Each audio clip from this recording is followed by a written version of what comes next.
ನಮಸ್ಕಾರ. ರಿವ್ಯೂ ಚಾನಲ್ಗೆ ಸ್ವಾಗತ. ನಾನು ಸೌಖ್ಯ ಗಾಂವ್ಕರ್. ಇವತ್ತೊಂದು ವಿಚಿತ್ರವಾದ ಘಟನೆ ನಡೆದಿದೆ. ಘಟನೆ ವಿಚಿತ್ರವಾದದ್ದು ಅಂತ ಯಾಕೆ ಅನ್ನಿಸ್ತಿದೆ ಅಂದರೆ, ಆ ರೀತಿ ಕ್ವಿಕ್ ಆ್ಯಕ್ಷನ್ ಆಗಿದೆ. ಸೇಮ್ ಇನ್ಸಿಡೆಂಟ್ಸು, ಬಟ್ ಅಲ್ಲಿ ಆ್ಯಕ್ಷನ್ ಆಗಿರೋದ್ರ ವಿರುದ್ಧ ಹೋರಾಟ, ಇಲ್ಲಿ ತಾವೇ ಬೆಂಗಾವಲಾಗಿ ನಿಂತ್ಕೊಂಡು ಆ್ಯಕ್ಷನ್ ತೊಗೊಂಡಿರೋದು.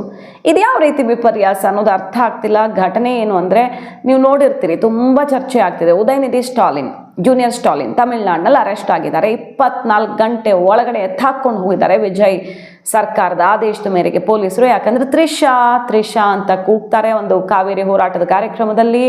ಅದಕ್ಕೆ double meaning reaction Udhayanidhi Stalin ಕೊಡ್ತಾರೆ.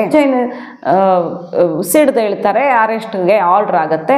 ಒಬ್ಬರು ಹೆಣ್ಣು ಮಗಳ ಘನತೆಗೆ ಧಕ್ಕೆ ತರೋ ಕೆಲಸ ಮಾಡಿದ್ದಾರೆ ಉದಯನಿಧಿ ಸ್ಟಾಲಿನ್. ಒಬ್ಬರು ಪಬ್ಲಿಕ್ ಫಿಗರ್, ಅವರು ಒಬ್ಬರು ಪ್ರತಿಷ್ಠಿತ ಆ್ಯಕ್ಟ್ರೆಸ್ಗೆ ಈಗ ಮಾತಾಡ್ತಾರೆ ಅಂದರೆ, ಸಮಾಜದಲ್ಲಿ ಕಟ್ಟಕಡೆ ಮಹಿಳೆಯ ಪರಿಸ್ಥಿತಿ ಏನಾಗಬಹುದು ಅಂತ ನ್ಯಾಯ ಕೊಡಿಸೋಕ್ಕೋಸ್ಕರ ಅವ್ರನ್ನ ಎತ್ತು ಹಾಕ್ಕೊಂಡು ಹೋಗಿದ್ದಾರೆ. ಇದೇ ಕಾಂಗ್ರೆಸ್ ಮೈತ್ರಿ ಸರ್ಕಾರ ತಮಿಳ್ನಾಡಿನಲ್ಲಿರೋದು. ಆದರೆ ನರೇಂದ್ರ ಮೋದಿಯವರ ತಾಯಿಯ ಬಗ್ಗೆ ಎಷ್ಟು ಕೆಟ್ಟದಾಗಿ ಮಾತಾಡಿದ್ರು ನೋ ಪ್ರಾಬ್ಲಮ್. ಯಾಕಂದರೆ ಅವರು ನರೇಂದ್ರ ಮೋದಿ ತಾಯಿ. ನರೇಂದ್ರ ಮೋದಿಯವರ ತಾಯಿಯನ್ನು ಅತ್ಯಂತ ಕೀಳು ಮಟ್ಟದ ಭಾಷೆಯಲ್ಲಿ ನಿಂದಿಸಿದ್ರು ನೋ ಪ್ರಾಬ್ಲಮ್. ಅವರನ್ನು ಟಚ್ ಕೂಡ ಮಾಡಬಾರ್ದು, FIR ಆಗಬಾರ್ದು, ಕಂಪ್ಲೇಂಟ್ ಆಗಬಾರ್ದು. How dare you, Gen Z touch ಮಾಡ್ತೀರಾ, ಜೆನ್ಸಿನ ಸೈಲೆನ್ಸ್ ಮಾಡ್ತೀರಾ? ಅವ್ರು ಹೇಳಿದ್ರಲ್ಲಿ ತಪ್ಪೇನಿದೆ? ವ್ಯವಸ್ಥೆ ವಿರುದ್ಧ ಸಿಡ್ದೆದ್ದಿದ್ದಾರೆ, ಆಕ್ರೋಶದಲ್ಲಿ ಮಾತುಗಳು ಬರ್ತವೆ, ತಪ್ಪೇನಿದೆ? ಮೋದಿ ಏನು ದೇವ್ರ? ಮೋದಿನ ಪ್ರಶ್ನೆ ಮಾಡಬಾರ್ದಾ? ಇದು ಮೋದಿ ತಾಯಿಯನ್ನು ಅತ್ಯಂತ ಕೀಳಾಗಿ, ಇವತ್ತು ಬದುಕೂ ಇಲ್ಲ, ಮೋದಿ ತಾಯಿಯನ್ನು, ದಿವಂಗತ ಒಬ್ಬರು ಹಿರಿಯರನ್ನು ಅತ್ಯಂತ ಕೀಳು ಭಾಷೆಯಲ್ಲಿ ನಿಂದಿಸಿದವ್ರ ಮೇಲೆ ಆ್ಯಕ್ಷನ್ ತಗೊಂಡಿದ್ದಕ್ಕೆ ಸಿಡಿದೆದ್ದಿರುವಂಥ ಪ್ರತಿಪಕ್ಷಗಳು ಒಂದು ಕಡೆ. ಮತ್ತೊಂದು ಕಡೆ ಅಂದರೆ ಡಿಫ್ರೆನ್ಸು, ಅವ್ರು ಮಾಡಿದ ಸರಿನಾ ತಪ್ಪ ನಮಗೆ ಗೊತ್ತಿಲ್ಲ, ಎಲ್ಲಿ ಸರಿ ಎಲ್ಲಿ ತಪ್ಪು ಎಲ್ಲಿ ಒಪ್ಪು ಅಂತ. ಆದರೆ ಆ್ಯಕ್ಷನ್ ಹೆಂಗಾಗತ್ತೆ ನೋಡಿ. ಇಲ್ಲಿ ತ್ರಿಷಾ ಬಗ್ಗೆ ಸ್ಟೇಜಲ್ಲಿ ನಿಂತು ಡೈರೆಕ್ಟಾಗಿ ಅವ್ರ ಹೆಸರು ಹೇಳಿ ಏನೂ ಹೇಳಲ್ಲ, ಅಲ್ಲಿ ತ್ರಿಷಾ ಅಂತ ಕೂಗ್ತಾರೆ, ಇವ್ರದ್ದೇನೋ ಒಂದು ರಿಯಾಕ್ಷನ್ ಬರುತ್ತೆ, ಅಷ್ಟಾಗಿದೆ. ಅಲ್ಲಿ 24 ಗಂಟೆ ಒಳಗಡೆ ಅರೆಸ್ಟ್ ಮಾಡಿ ತುಂಬಿದ್ದಾರೆ. ಅದು ಕೂಡ ಒಬ್ಬ ಪ್ರಭಾವಿ ಆಗಿದ್ದರೂ ತುಂಬಿದ್ದಾರೆ ಒಳಗಡೆ. ಬಟ್ ಮೋದಿ ತಾಯಿ ಮಾತ್ರ ಏನು ಹೇಳಿದ್ರು ಹೇಳಿಸ್ಕೊಳ್ಬೇಕು ಅನ್ನುವಂಥ ಧೋರಣೆ ಈ ದೇಶದಲ್ಲಿ. ಹಾಗಾದರೆ ಒಂದೊಂದು ರಾಜ್ಯದಲ್ಲೂ ನ್ಯಾಯ ಬದಲಾಗತ್ತಾ?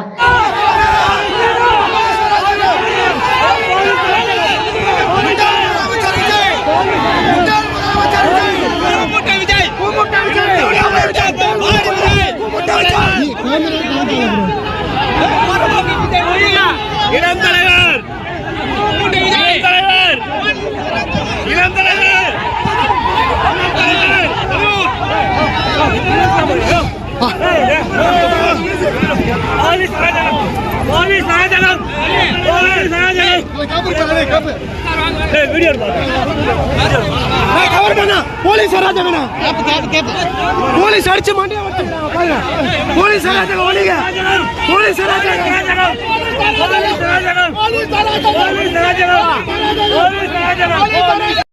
मोदी सरकार ने हिंदुस्तान के नौजवानों पर हमला बोल रखा है। आप मुझे बताइए, हमारे देश के आदरणीय प्रधानमंत्री मोदी जी अपने आप को माता पिता की स्थिति में डालकर क्यों नहीं सोच रहे? क्या कारण है कि बच्चों को कील गड़ी लाठियां मारी, पैलेट गन उन पर चलाई, अश्रु गैस के गोले चलाए, बिहार में AK-47 की गोलियां चलवाई? ये बच्चे तो सबके हैं ना, इस देश के बच्चे हैं। वो एक माँ और एक बाप की तरह क्यों नहीं सोच सकते? और जब माँ बाप से गलती हो जाए तो वो हमेशा बोल देते हैं सॉरी बेटा। तो मोदी जी, आपको सॉरी बेटा कहने में क्या शर्म है? अमित शाह जी, आपको क्या शर्म है हिंदुस्तान के नौजवानों को सॉरी बेटा कहने में? आप क्यों नहीं कहते? आप उल्टा ये कहते हो मैंने तुम्हें माफ किया। भैया, आप पिटवाओ, आप कुटवाओ, आप पैलेट गन चलाओ, आप AK-47 चलाओ, आप कील गड़ी लाठियां चलवाओ, और आप ही को मैंने माफ कर दिया। किस बात के लिए कर दिया भैया? ಇಲ್ಲಿ ರಾಹುಲ್ ಗಾಂಧಿ ಅವಹೇಳನ ಮಾಡಿದ್ದಕ್ಕೆ ಇನ್ಸ್ಟಾಗ್ರಾಮ್ ಅಕೌಂಟ್ಗಳು ಬುಕ್ ಆಗಿವೆ. ಮತ್ತು BJP ವಿರುದ್ಧ ಪ್ರಿಯಾಂಕ್ ಖರ್ಗೆ ಅವರು ಏನು ಇವ್ರಿಗೆ ಲಾಲಿ ಹಾಡು ಮಲಗಿಸ್ಬೇಕಾ ಅವಹೇಳನ ಮಾಡಿದವ್ರನ್ನ ಅಂತ BJP MLAಗಳ ವಿರುದ್ಧ ಮುಗಿಬಿದ್ದಿದ್ದಾರೆ. ಇದೆಲ್ಲ ಗಮನಿಸ್ತಿದ್ದೀವಲ್ಲ, ರಾಹುಲ್ ಗಾಂಧಿ ಅವರ ಅವಹೇಳನ ಆಯಿತು ಅಂತ. ಸೊ ಈಗ ಹೇಳಬೇಕೀಗ ಯಾರು ಡಿಕ್ಟೇಟರ್ಶಿಪ್ ಮಾಡ್ತಿದ್ದಾರೆ, ಯಾರು ಡಿಕ್ಟೇಟರ್ ಆಗಿದ್ದಾರೆ ಈ ದೇಶದಲ್ಲಿ? ಪ್ರತಿಪಕ್ಷಗಳ ಪ್ರಕಾರ ಮೋದಿ ಪ್ರಜಾಪ್ರಭುತ್ವದ ಕಗ್ಗೊಲೆ ಮಾಡಿದ್ದಾರೆ ಮತ್ತು ಡಿಕ್ಟೇಟರ್ ರೀತಿ ವರ್ತಿಸ್ತಿದ್ದಾರೆ. ಬಟ್ ಮೊನ್ನೆ ಅಷ್ಟು ಕೆಟ್ಟ ಮಾತುಗಳನ್ನು ಆಡಿದವ್ರನ್ನು ನಾನು ಕ್ಷಮಿಸ್ತೀನಿ, ಇವ್ರಿಗೆಲ್ಲ ಗೈಡ್ ಮಾಡಿ ಒಳ್ಳೆ ದಾರಿಯಲ್ಲಿ ನಡೆಸ್ಕೊಂಡು ಹೋಗೋದನ್ನು ಕಲಿಸೋಣ. ಯಾಕಂದರೆ ಇವ್ರು ಬೈದಿದ್ದಕ್ಕೆ ಬೇಜಾರಾಗ್ತಿಲ್ಲ, ನಮ್ಮ ಮಕ್ಕಳು ಇಷ್ಟು ಕೆಟ್ಟ ಮಾತಾಡೋದು ಕಲ್ತಿದ್ದಾರಲ್ಲ ಅಂತ ಬೇಜಾರಾಗ್ತಿದೆ. ಕಲ್ಚರಲ್ ಒಂದು ರಾಂಗ್ ರೂಟಲ್ಲಿ ಹೋಗ್ತಿದ್ದಾರೆ ಅಂತ ಬೇಜಾರಾಗ್ತಿದೆ. ಶಾಕ್ ಇದು ಅಂತ ಬೇಸರ ಮಾಡ್ಕೊಂಡು ನಾನು ಕ್ಷಮಿಸ್ತೀನಿ ಈ ತರಲೆ ಮಕ್ಕಳನ್ನ ಅಂತ ಲೈಟಾಗಿ ತೊಗೊಂಡ್ರು. ಅದಕ್ಕೆ ಬಹಳ ಆಕ್ರೋಶ ವ್ಯಕ್ತವಾಯಿತು. ಇಂಥವ್ರನ್ನೆಲ್ಲ ಲೈಟಾಗಿ ತೊಗೊಂಡು ಬಿಡಲೇಬಾರ್ದಿತ್ತು ನರೇಂದ್ರ ಮೋದಿ ಅವರು ಅಂತ. ಸುಪ್ರೀಂ ಕೋರ್ಟ್ ಏನು ಹೇಳಿದೆ, ಈಗ ಬ್ಯಾಕ್ಗ್ರೌಂಡ್ ಕ್ರಿಮಿನಲ್ ಇಲ್ಲದೆ ಇರೋರನ್ನ ನೀವು ಬಿಡೋದಾದರೆ ಬಿಡಬಹುದು, ಆಯಾ ರಾಜ್ಯಗಳಿಗೆ ಬಿಟ್ಟಿದ್ದು ಅದು ಅಂತ ನಿನ್ನೆ ಮಹತ್ವದ ಒಂದು ಸ್ಟ್ಯಾಂಡನ್ನು ತಗೊಳ್ತು supreme court. But criminal background ಇರೋರ ಬಗ್ಗೆ ಆ್ಯಕ್ಷನ್ ತಗೊಳ್ಳಿ ಅಂತ ಸುಪ್ರೀಂ ಕೋರ್ಟ್ಗೆ ಕೇಂದ್ರ ಸರ್ಕಾರ ಕಟ್ಟುನಿಟ್ಟಾಗಿ ಹೇಳಿದೆ. ಸ್ಟೂಡೆಂಟ್ಸ್ನ ನಾವು ಟಚ್ ಮಾಡಲ್ಲ, ಯಾವುದೇ ಬ್ಯಾಕ್ಗ್ರೌಂಡ್ ಇರೋರಿಗೆ ಇಲ್ಲದೆ ಇರೋರಿಗೆ ಏನು ಸಮಸ್ಯೆ ಮಾಡಲ್ಲ, ಬಟ್ ಕ್ರಿಮಿನಲ್ ಬ್ಯಾಕ್ಗ್ರೌಂಡ್ ಇರೋರನ್ನ ಮಾತ್ರ ಒಬ್ಬರನ್ನೂ ಬಿಡಲ್ಲ CJP ಹೋರಾಟದ್ದು ಅಂತ ಸಂಪೂರ್ಣ ರಿಪೋರ್ಟನ್ನು ಇಟ್ಟಿದೆ. ನಾವು ಏನು ಮಾಡ್ತೀವಿ ಇದ್ರ ಬಗ್ಗೆ ಅಂತ.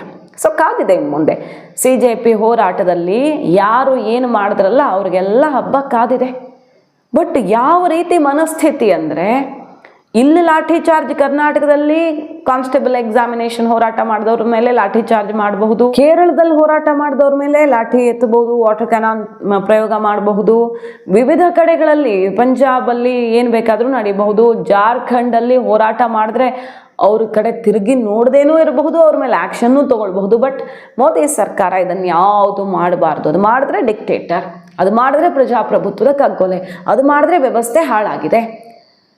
ನೀಟ್ ಎಕ್ಸಾಮಿನೇಷನ್ ಮತ್ತೆ ಎಕ್ಸಾಮಿನೇಷನ್ ಮಾಡಿ ಎಲ್ಲ ವಿದ್ಯಾರ್ಥಿಗಳು ಅದರ ಲಾಭ ಪಡ್ಕೊಂಡಿದ್ದಾರೆ. ವ್ಯವಸ್ಥೆಯಲ್ಲಾದ ತಪ್ಪನ್ನು ಸರಿಪಡಿಸ್ಕೊಳ್ಳುವಂಥ ಒಂದು ದೊಡ್ಡ ಐತಿಹಾಸಿಕ ಬಿಲ್ಲನ್ನು ತಂದು ಅತ್ಯಂತ ಕಠಿಣ ಶಿಕ್ಷೆಗೆ ಗುರಿಪಡಿಸುವಂಥ ಹೆಜ್ಜೆ ಇಟ್ಟಿದೆ. ಇತಿಹಾಸದಲ್ಲಿ ಪೇಪರ್ ಲೀಕ್ಗಳು ಸರಣಿ ಆಗಿದ್ರು, ಆ್ಯಕ್ಷನ್ ಆಗಿರಲಿಲ್ಲ. ಈ ಸಲ ಆ್ಯಕ್ಷನ್ ಆಗಿದೆ.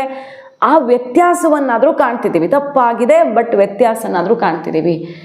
ಸೊ ಯಾವ ನೈತಿಕತೆಯ ಮೇಲೆ ಪ್ರತಿಪಕ್ಷಗಳು ಪ್ರಶ್ನೆ ಮಾಡ್ತಿವೆ, ಯಾವ ನೈತಿಕತೆಯ ಮೇಲೆ ಸ್ಟೂಡೆಂಟ್ಸನ್ನು ಕೆಟ್ಟದಾಗಿ ನಡೆಸ್ಕೊಂಡ್ರು ಮೋದಿ ಅಂತ ಹೇಳ್ತಿದ್ದಾರೆ. ನೋಡಿ, ಒಬ್ಬರು ಮಾತು ಕೇಳಿಸ್ಕೊಳ್ಳಿ. ಪೊಲೀಸ್ ಅಧಿಕಾರಿಯೊಬ್ಬರು ಅಲ್ಲಿ ಪ್ರೊಟೆಸ್ಟಲ್ಲಿದ್ದವರು ಬೆಳಗ್ಗೆ 1000 ಜನ ಅಷ್ಟೇ ಇದ್ದಿದ್ದು, ಮಧ್ಯಾಹ್ನದಷ್ಟೊತ್ತಿಗೆ 1,00,000 ಜನ ನುಗ್ಗುತ್ತಾರೆ. ಬ್ಯಾಗಲ್ಲಿ ಕಲ್ಲುಗಳನ್ನು ಹಾಕ್ಕೊಂಡು ಬಂದಿರ್ತಾರೆ. ಕಲ್ಲು ತಲೆಗೆ ಬಿದ್ದು ತನ್ನ ಪರಿಸ್ಥಿತಿ ಇವತ್ತು ಏನಾಗಿದೆ ಅಂತ ಎಕ್ಸ್ಪ್ಲೇನ್ ಮಾಡ್ತಾರೆ.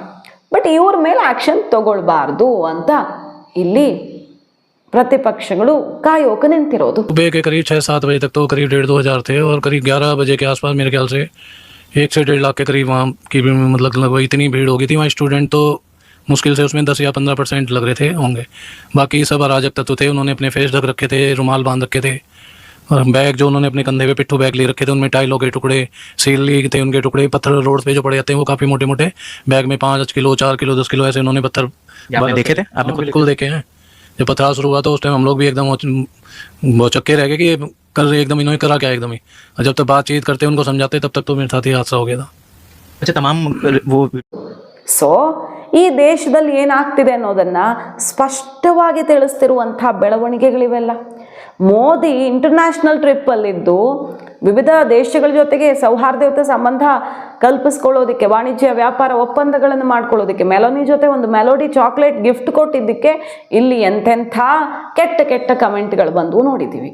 ಅದೆಲ್ಲ ಒಂದು ವಿಷಯನೇ ಅಲ್ಲ ಅಂತ ಬಿಟ್ಟಿದ್ದಾಗಿದೆ. ಕಡೆಗೆ ನರೇಂದ್ರ ಮೋದಿ ತಾಯಿ ಬಗ್ಗೆ ಮಾತಾಡಿದ್ರು ಅದು ಕೆಟ್ಟ ವಿಚಾರ ಅಲ್ಲ ಅಂತ ಕ್ಷಮಿಸಿದ್ದೂ ಆಗಿದೆ. ಬಟ್ ತಮಿಳ್ನಾಡಿನ ಇನ್ಸಿಡೆಂಟ್ ನೋಡಿ ಕಲಿಬೇಕು ಹೆಂಗೆಲ್ಲ ಆ್ಯಕ್ಷನ್ ಆಗುತ್ತೆ ಅಂತ. ಇದು ಕುತೂಹಲ. ಮಾಹಿತಿ ಇಷ್ಟ ಆಗಿದ್ರೆ ಮಿಸ್ ಮಾಡಿದ್ರೆ ನಮ್ಮ ಚಾನಲ್ನ ಸಬ್ಸ್ಕ್ರೈಬ್ ಮಾಡಿ, ನಿಮ್ಮ ಅಭಿಪ್ರಾಯ ಕಮೆಂಟ್ ಮಾಡಿ ತಿಳಿಸಿ. Thank you.